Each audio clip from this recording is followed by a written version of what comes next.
নির্বাচিত সরকার দায়িত্ব নেবার পর পুলিশের ওপর মানুষের আস্থা ফিরেছে, তাই পর্যায়ক্রমে সামরিক বাহিনীকে ব্যারাকে ফিরিয়ে নেওয়া হবে বলে জানিয়েছেন স্বরাষ্ট্রমন্ত্রী সালাউদ্দিন আহমেদ। আজ স্বরাষ্ট্র মন্ত্রণালয়ে এক বৈঠক শেষে সাংবাদিকদের প্রশ্নের জবাবে তিনি কথা জানান। পরিবেশ আইন মেনে সিলেটের পাথর কোয়ারি থেকে কিভাবে পাথর ও বালু উত্তোলন করা যায় তার নিরূপণে একটি কমিটি গঠনের সিদ্ধান্ত হয় এই বৈঠকে। নজরানা চৌধুরীর রিপোর্ট।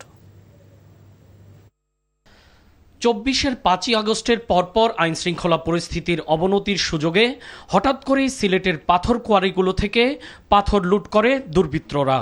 এরই পরিপ্রেক্ষিতে সরকারি পর্যায়ে আলোচনা শুরু হয়। উচ্চ আদালতও হস্তক্ষেপ করে এ বিষয়ে। তখন থেকে ওই এলাকার পাথর কোয়ারি থেকে পাথর উত্তোলন বন্ধ আছে। এরকম পরিস্থিতিতে পাথর উত্তোলনের ভবিষ্যৎ নিয়ে বৃহস্পতিবার স্বরাষ্ট্রমন্ত্রী সালাউদ্দিন আহমদের সভাপতিত্বে একটি আন্তঃমন্ত্রণালয় বৈঠক অনুষ্ঠিত হয়। পরিবেশ আইন মেনে কিভাবে পাথর উত্তোলন করা যায় সে বিষয়ে বিস্তারিত জানাতে বিশেষজ্ঞদের অন্তর্ভুক্ত করে এবং সিলেটের বিভাগীয় কমিশনারকে প্রধান করে এই বৈঠক থেকে একটি কমিটি গঠন করা হয়েছে।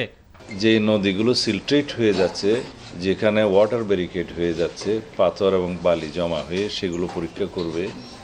আর যে সমস্ত জায়গায় নদী ভাঙ্গনের কারণে আমাদের সীমান্ত পরিবর্তন হয়ে যাচ্ছে সেটা পরীক্ষা করবে। কি পরিমাণে কত গভীরতায় এই পাথরগুলো উত্তোলন করলে পরিবেশ সংরক্ষণ করা হবে, আহরণ করলে সে ব্যাপারে সাজেশন দিবে। দুর্বৃত্তায়ন না হয় এবং পাথর লুট না হয় সেগুলো তারা সাজেস্ট করবে।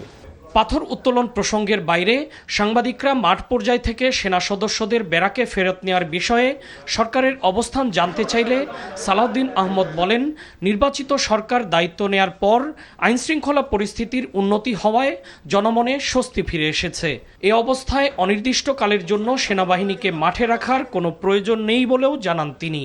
সরকারি পর্যায়ে নীতিগত সিদ্ধান্ত হয়েছে যে আমরা অনির্দিষ্টকালের জন্য সেনাবাহিনীকে মাঠে আইনশৃঙ্খলা পরিস্থিতি নিয়ন্ত্রণের কাজে রাখতে পারবো না। নির্বাচিত সরকার, রাজনৈতিক সরকার দায়িত্ব গ্রহণ করেছে।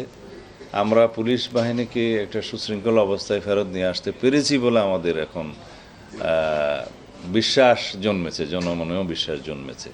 তো সেই অবস্থায় আমরা পর্যায়ক্রমে মাঠ থেকে সেনাবাহিনীকে প্রত্যাহার করার জন্য উদ্যোগ নিচ্ছি। চলতি মাসের মধ্যে পাথর উত্তোলন বিষয়ে কমিটির সুপারিশ আসলে জুনের প্রথম সপ্তাহে আবারও বৈঠক করে এ বিষয়ে চূড়ান্ত সিদ্ধান্ত নেওয়া হবে বলেও জানান স্বরাষ্ট্রমন্ত্রী। নজরানা চৌধুরী, এনটিভি নিউজ, ঢাকা।